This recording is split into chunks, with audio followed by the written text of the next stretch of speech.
As jy dink dit gaan sleg in Suid-Afrika se ekonomie, het jy lanklaas gelees oor wat in ons buurland Zimbabwe aan die gang is. Dinge aan die oorkant van die Limpopo rivier lyk beroerd. Maar voordat ons daaroor gesels, kyk ons gou na 'n oorsig met feite en syfers.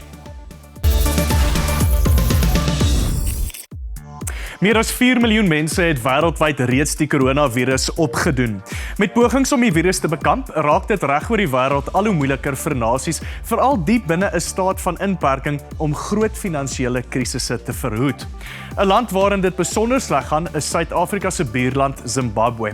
Alle aanduidings toon op gesondheid en ekonomiese katastrofe weens die impak van hierdie virus.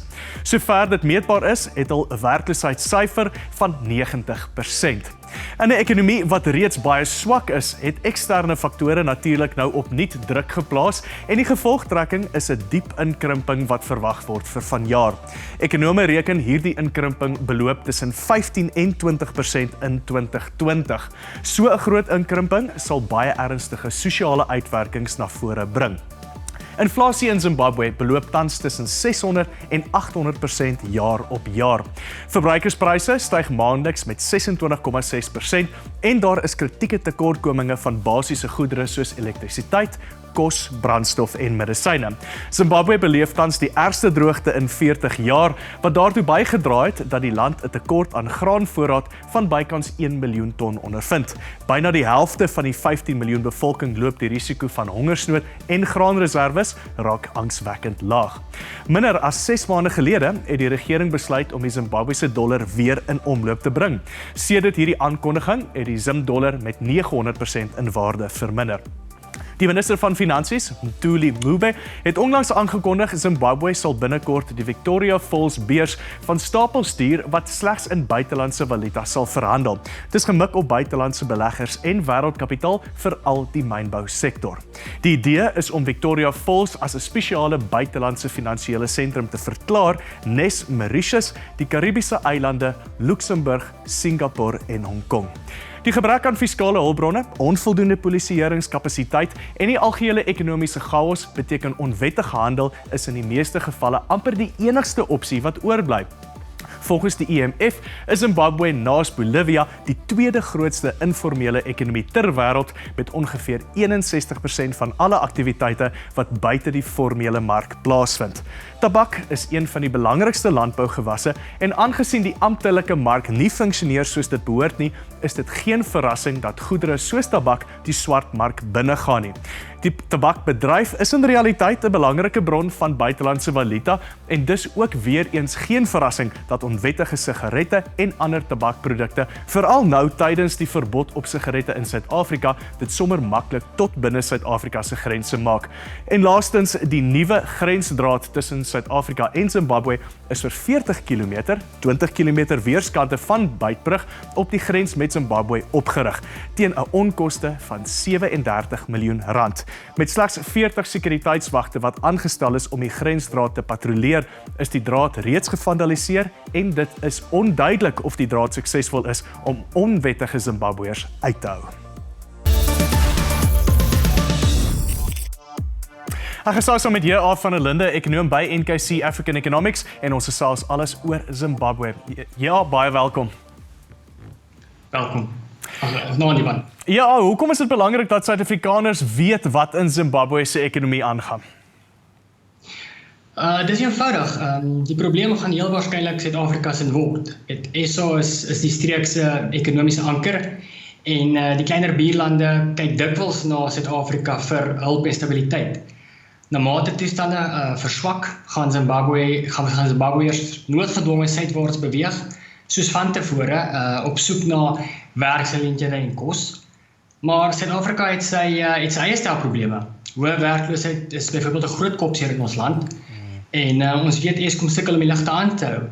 So dis is Afrika se mees geïndustrialiseerde ekonomie nie in die gunstigste posisie om die probleme van ander lande oor te vat nie.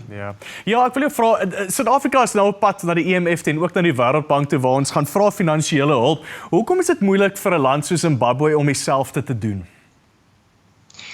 Wel, kyk, Zimbabwe kwalifiseer nie, kom ons begin sommer met Zimbabwe kwalifiseer nie vir nuwe lenings van die IMF en die Wêreldbank nie. Zimbabwe sukkel self, gegeewe die tans in die ekonomie aangaan, maar en dit plaas hulle op 'n moeilike situasie. Die regering wil egter bitter graag hierdie skuld vereffen, maar die geld is eenvoudig net nie daar nie. En alhoewel die Mnangagwa administrasie op tye in die regte rigting beweeg het, in terme van beleid wat gevolg is, was daar maar heelwat voetfoute gewees. En dit vat tyd om jare se wanbestuur reg te stel. Die Wêreldbank het egter laasweek aangekondig dat dit 'n toelaag van $7 miljoen aan Zimbabwe uit sal reik om spesifiek te help met die virus. Maar as jy vat in watter toestand die ekonomie is en mens vergelyk wat die hulp wat dan van die ander Afrika lande gebied is, dan is die $7 miljoen nie naaste by genoeg nie. Ja, ek wil jou vra oor die Zimbabwese dollar. Hulle speel nou al met die Zimbabwese dollar vir die laaste dekade en sê dis aan en af en dan bring hulle die dollar of die Amerikaanse dollar weer in die ekonomie in. Waarheen is hierdie Zimbabwese dollar op pad en is dit enigstens die antwoord vir hierdie ekonomie? Kyk, die geldkwessie het 'n diepgaande impak op die ekonomie. Ek beskou dit as een van Zimbabwe se grootste nadele. Ondanks die tekort aan buitelandse valuta, belemmer die likwiditeitskrisis alle opsigte van ekonomiese aktiwiteit. Die geldeenheid in al sy verskeie vorme het wiplang gery oor die laaste paar jaar. En die feit dat die Zimbabwese dollar 900% in waarde geval het in bietjie minder as 'n jaar, dui daarop dat die beleidsbesluite nie suksesvol was nie. En die probleem bly tot vandag toe nie opgelos nie.